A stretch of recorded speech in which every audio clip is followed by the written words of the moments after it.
सोचिए अगर आप एक ऐसे राज से रूबरू हो रहे हो जो समय, ज्ञान और स्पेस तीनों के पारे हो, एक ऐसी जगह जहाँ जाके कुछ भी वापस नहीं आता, एक ऐसी चीज जिसका वजूद सब कुछ निगल जाता है। जी हाँ, हम बात कर रहे हैं ब्लैक होल की। पर सवाल ये है, ब्लैक होल के अंदर आखिर होता क्या है? पार्ट 1, ब्लैक होल क्या होता है? ब्लैक होल एक ऐसी एस्ट्रोनॉमिकल बॉडी है जिसका ग्रेविटी इतना ज्यादा होता है कि वो लाइट तक को अपनी तरफ खींच लेता है। इसका मतलब है एक बार कोई चीज ब्लैक होल के अंदर चली गई तो वो कभी वापस नहीं आ सकती। ये तब बनता है जब एक मैसिव स्टार अपनी जिंदगी के अंतिम चरण में सुपरनोवा बनकर एक्सप्लोड करता है और फिर उसका कोर अपने ग्रेविटी से कोलैप्स करके ब्लैक होल बन जाता है। अल्बर्ट आइंस्टाइन के जनरल रिलेटिविटी थ्योरी ने सबसे पहले इसका एग्जिस्टेंस मैथमेटिकली प्रूव किया था, लेकिन पहला एक्चुअल प्रूफ 2019 में मिला जब इवेंट होराइजन टेलीस्कोप ने एक ब्लैक होल की पहली तस्वीर दिखाई। Part 2, event horizon black hole का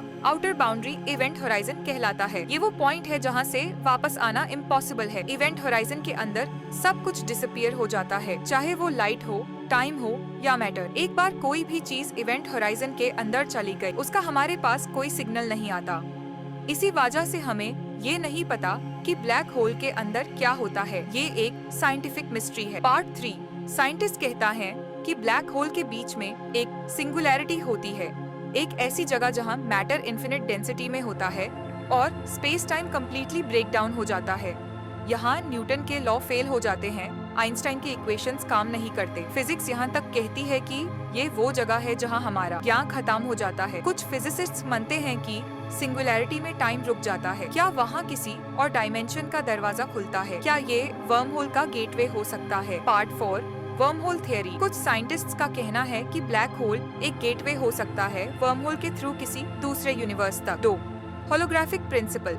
ये कहता है कि ब्लैक होल के सरफेस पर ही सारी इंफॉर्मेशन स्टोर होती है, अंदर कुछ भी पेन नहीं। 30, टाइम ट्रैवल थियरी। आइंस्टाइन की रिलेटिविटी थियरी सजेस्ट करती है कि स्ट्रॉन्ग ग्रेविटी में टाइम स्लो हो जाता है। शायद ब्लैक होल टाइम मशीन बन सकता है, लेकिन ये सब थियरीज हैं, कोई कंफर्म प्रूफ नहीं है। ब्लैक होल का अंदर का राज अभी भी एक अंधेरा पहेली बना हुआ है। पार्ट 5, स्टीफन हॉकिंग और हॉकिंग रेडिएशन। स्टीफन हॉकिंग ने एक थ्योरी दी थी, हॉकिंग रेडिएशन, जिसमें कहा गया कि ब्लैक होल्स धीरे धीरे अपना मास लूज करते हैं और एक दिन इवेपोरेट हो जाते हैं। पर अगर ब्लैक होल खत्म हो जाए तो उसके अंदर की चीजें कहाँ जाती हैं? क्या सब कुछ हमेशा के लिए लॉस्ट हो जाता है या फिर किसी और फॉर्म में ट्रांसफर होता है? ये सवाल अभी भी अनुत्तरित है। ब्लैक होल के अंदर क्या होता है?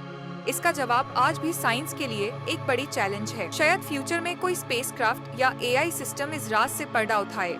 तब तक के लिए ये एक ऐसी मिस्ट्री है जो हमें सोचने पर मजबूर करती है। क्या हम सच में यूनिवर्स को समझ पाएंगे? अगर आपको ये वीडियो पसंद आई हो तो लाइक करें, शेयर करें और सब्सक्राइब करें हमारे चैनल अंतरिक्ष रहस्य को, जहां हम स्पेस के अनदेखे राज आपके लिए लाते हैं।